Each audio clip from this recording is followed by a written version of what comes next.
thank you, thank you.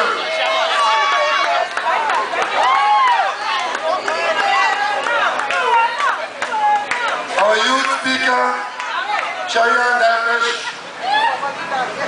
my colleagues from the Parliament,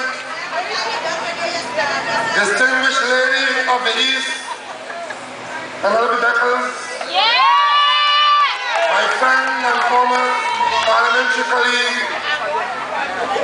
Mr. Fitzgerald Hines,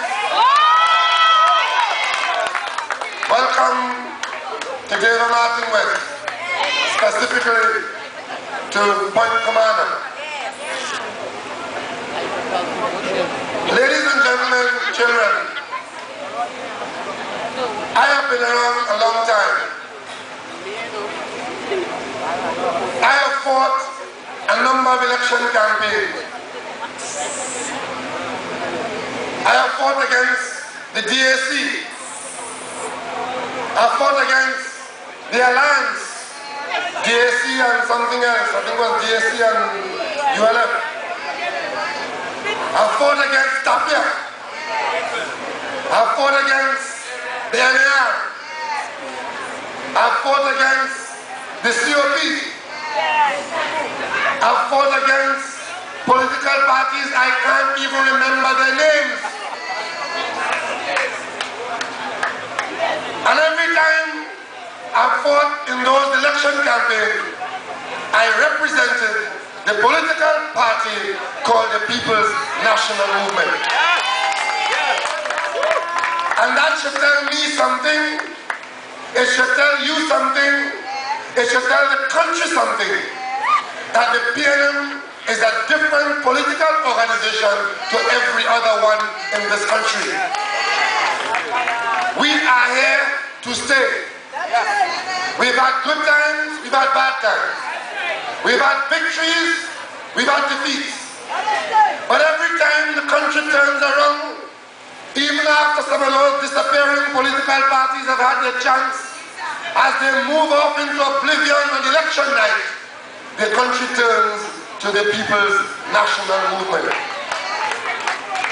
And those of us who work with the PNM, from party group to parliament, we see it as a sense of service to our country.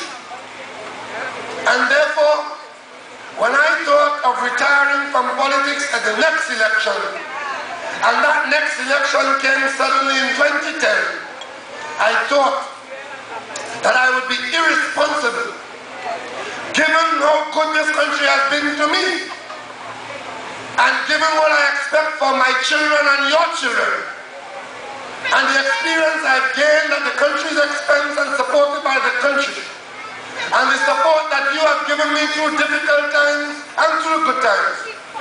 I thought I had a sense of duty to return to a PNM platform, to be a PNM standard bearer in Dago Martin West, to do what has to be done in 2010.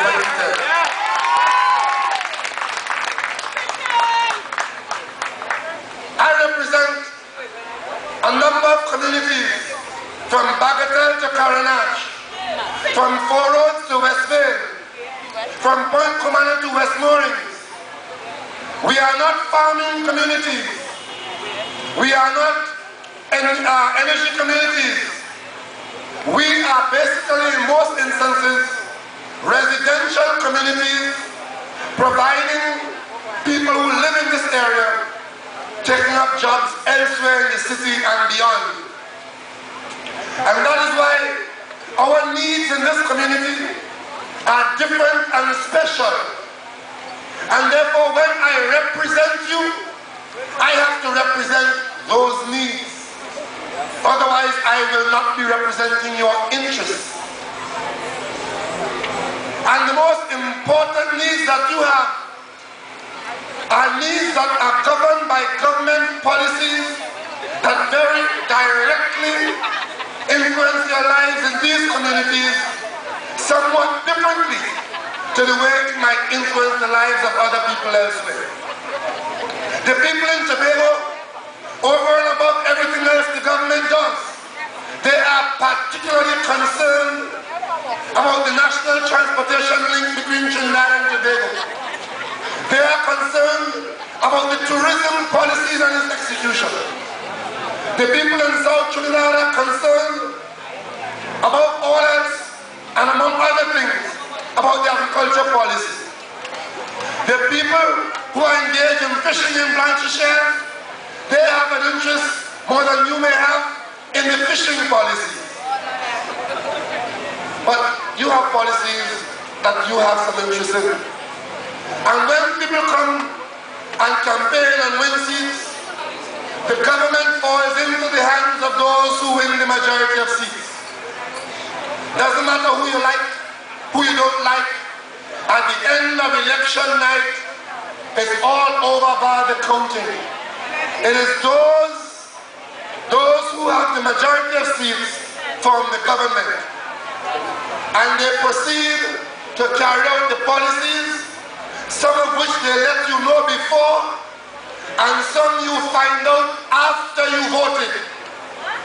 And that is why I have been insisting in this election that those who would like to move the PNM, as is their right to offer themselves, they must tell us what they are going to do if they get in there on May 25th.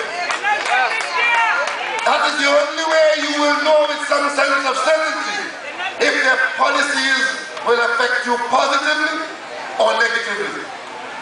I read the manifesto of the COP, and I'm sure that Winston Dukaran had something to do with it. There's a lot of gobbledygook in there saying a lot about nothing. But the very, very important issues that influence the life of my constituents are not defined or not clearly defined.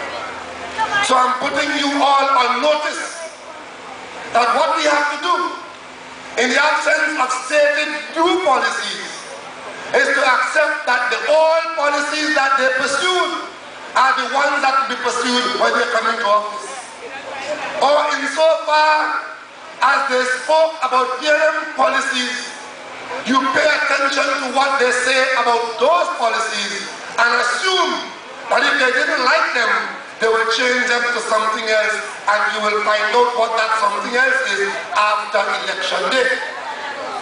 One of the things that the PNM has done that's very important to you here in this district is to make sure that those who are least able to help themselves get a hand from the government to at least have a fairly decent standard of living.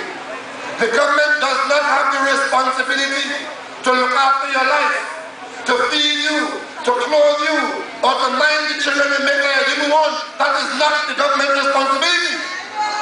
But insofar as you may have those needs, it is the government's responsibility to assist you to manage the situation in which you have found yourself.